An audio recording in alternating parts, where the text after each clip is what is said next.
Esta historia le sucedió a una mujer llamada Felipa, la comadre de mi madre. La madre de Felipa se llamaba Mercedes y le decían Doña Meche. Esta era una señora muy mala, a pesar de que era cristiana evangélica. Hacía precisamente todo lo que se suponía que no debía hacer.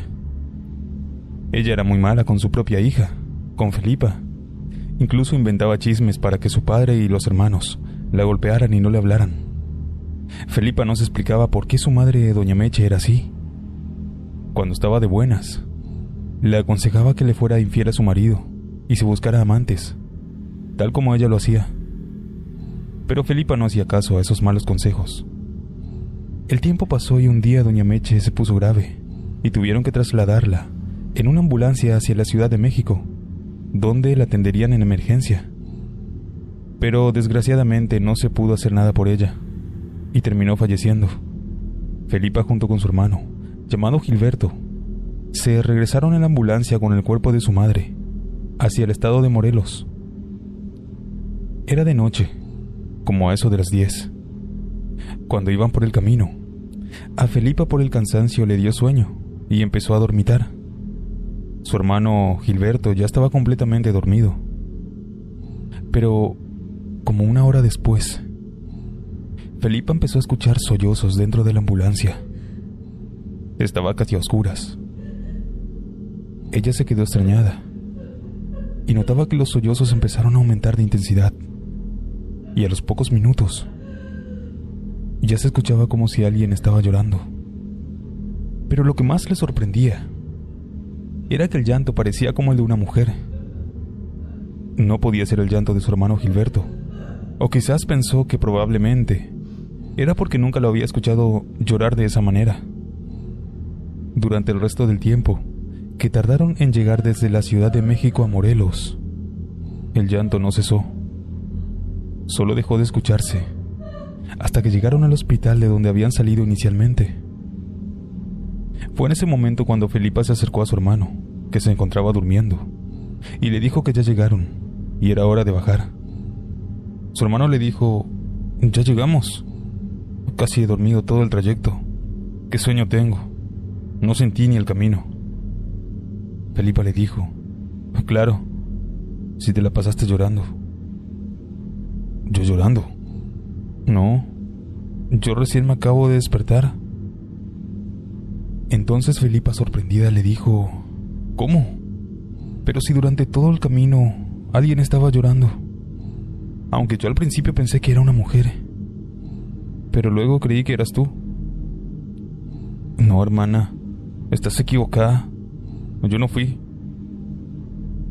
Ambos se quedaron mirando y voltearon a ver el cuerpo de su madre. Gilberto rápidamente le quitó la sábana que le cubría el rostro, pues pensó que quizás estaba viva.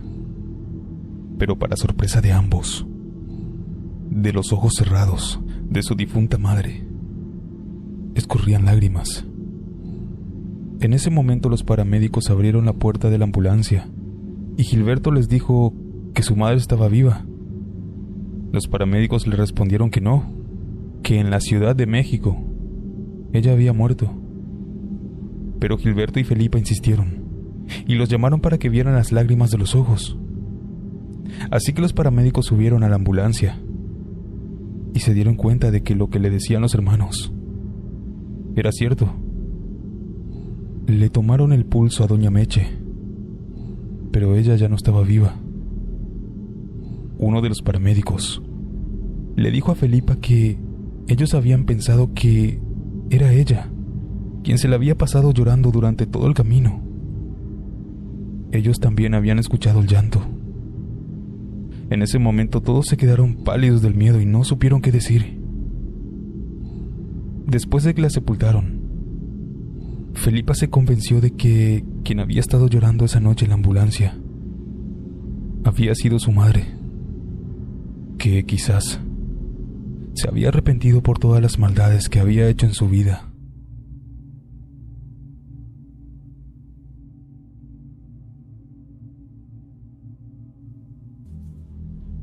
Mi nombre es Ernesto. Soy de San Pablo, Tucumán. Esta es una localidad muy chica. pero está llena de historias del tipo sobrenatural, como en tantos otros lugares. Hace tiempo le pasó algo a un amigo.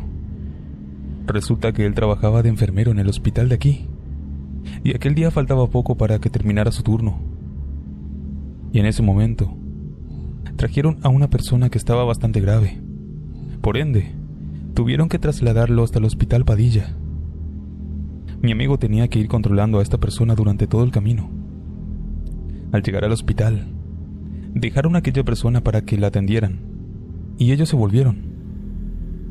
Pero en un momento, yendo por la carretera, que para aquellos años estaba bastante oscura, comenzaron a sentir que la caja de la ambulancia se movía.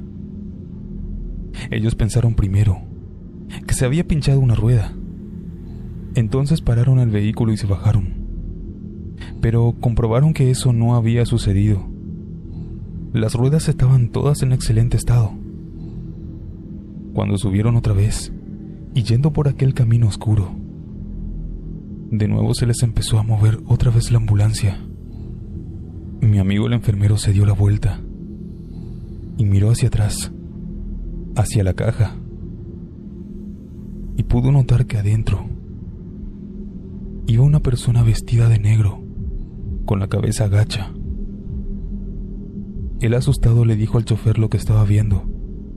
Entonces este se da la vuelta y mira por el espejo y ve lo mismo. Así que detienen la ambulancia, se bajan y abren la puerta de atrás con un poco de miedo, pero no ven absolutamente a nadie. Asustados, ponen en marcha nuevamente el vehículo y continúan su camino de vuelta.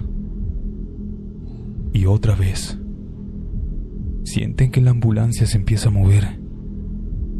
Mi amigo entonces vuelve a mirar hacia atrás, tratando de ver a esa persona, y de nuevo la ve, pero no podía verle el rostro porque tenía la cabeza agacha y su cabello era bastante largo.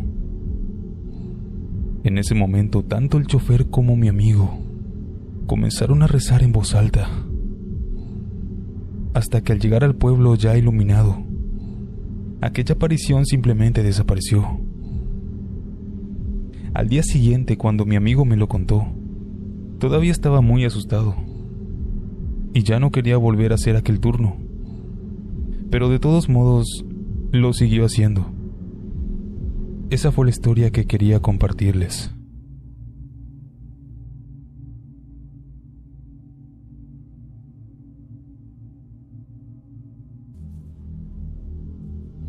Soy técnico de emergencias médicas a tiempo parcial y voluntario en el departamento de bomberos de mi localidad, ubicada en Nebraska. Lo he hecho durante tal vez 2 años. Al ser un departamento rural, contamos con casi todos los aparatos de segunda mano, incluso una vieja ambulancia. Este vehículo en particular fue uno de los que el condado los compró nuevos para nuestro departamento en 1985. Nos sirvió durante 19 años, antes de ser enviado al departamento de bomberos para actuar como un vehículo de equipo de rescate, y se ganó la reputación de ser un vehículo lento y difícil de conducir. Poco después de recibir esa ambulancia, compramos un camión de rescate liviano para transportar equipos y personal, así que la ambulancia se reacondicionó nuevamente, convirtiéndose en un vehículo de recuperación de bomberos. Lo usábamos para socorrer a los bomberos en el incendio. Las lesiones por calor son muy frecuentes y los ataques cardíacos causados por el esfuerzo excesivo son deprimentemente comunes. En diciembre de 2012, alrededor de las 1 de la mañana, una respuesta tardía a la estación en mi noche libre nos dejó a mí y a otro bombero como los últimos en salir de la estación. Así que tuvimos que ir en esa ambulancia y nos dirigimos al lugar de un gran incendio residencial. Los caminos estaban horribles. Había nieve sobre el hielo que había quedado de más temprano en el día. Nevaba tan fuerte que no podíamos ver a mucho más de 20 metros. Cuando en un momento intenté agacharme para agarrar el micrófono de la radio y decirle al despacho que estábamos en camino, el bombero que estaba conmigo tomó el micrófono, diciéndome que debía mantener las manos en el volante y los ojos en la carretera. Al hacer eso, nuestras manos chocaron y golpearon la caja que controla las luces de emergencia y las luces del interior. Por ese motivo, todas nuestras luces se encendieron. Entonces los focos en el lado derecho de la ambulancia resplandecieron contra la nieve y el hielo. Le lancé una mirada a mi compañero mientras comenzaba a apagar todo, pero en ese momento miré por el espejo retrovisor. Y en esos breves instantes, vi a una niña sentada en un banco de la ambulancia, que estaba mirándome, justo cuando las luces se apagaron. Pisé los frenos de inmediato y patinamos un poco. Luego volví a encender todas las luces, y me di la vuelta para mirar en la parte de atrás, pero estaba vacía. Me bajé y caminé alrededor, pero no vi puertas abiertas ni huellas que se alejaran. Habría sido difícil pasar por alto a la niña, ya que vestía una camiseta y pantalones cortos amarillos. El bombero que estaba conmigo parecía escéptico cuando le expliqué, y me preguntó si estaba bien para conducir. Así que dejé que él se hiciera cargo, y seguí mirando nerviosamente la parte de atrás, y lo hice durante toda la noche. Esa fue una noche larga. La nieve cesó justo antes del amanecer. El incendio fue una pérdida total, pero todos salieron bien.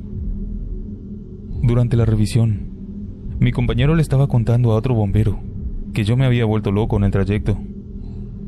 Entonces, uno de los paramédicos lo escuchó y mencionó que cuando la ambulancia todavía estaba con los servicios de emergencia en los años 90, hubieron informes de que dentro de la ambulancia sucedían cosas extrañas.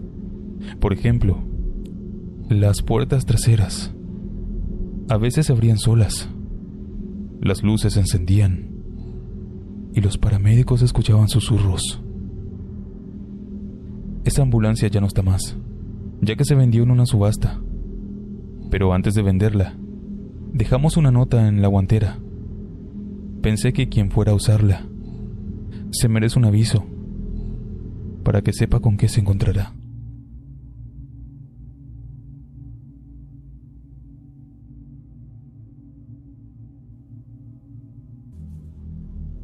Mi sobrenombre es Servo. La compañía de ambulancias para la que yo trabajaba tenía una embrujada llamada Plataforma 12. Muchos técnicos de emergencias tenían historias al respecto, pero yo nunca le di mucha importancia a las cosas paranormales, hasta que tuve mi propia experiencia con el equipo número 12. Mi pareja y yo estábamos trabajando en una comunidad rural. Eran las 3 de la mañana. El lugar estaba completamente oscuro y en completo silencio. Ambos estábamos dormitando. Yo estaba en el asiento del conductor y él en el asiento del pasajero. Y de repente me desperté porque escuché una voz. Pensé que mi compañero me estaba hablando, así que le dije que estaba tratando de dormir y cerré de nuevo mis ojos. Cuando momentos después escuché claramente una voz masculina decir: «Oh, Dios mío, me estoy muriendo», seguido de unos segundos de respiración pesada. Mi compañero y yo nos incorporamos de inmediato y miramos hacia el compartimiento del paciente, donde sonaba como si hubiera venido la voz. Las cosas estuvieron tranquilas por un par de segundos, hasta que escuchamos el clic del regulador de una botella de oxígeno y seguido un silbido como si tuviera una fuga. Encendí las luces y salimos corriendo de la plataforma. Pensamos que un transeúnte podría haberse subido mientras dormíamos, así que abrimos las puertas traseras, pero dentro no había nadie. Revisamos las botellas de oxígeno y ninguna fue abierta. Ya no dormimos más después de eso. Esa fue mi experiencia en esa ambulancia, la ambulancia número 12.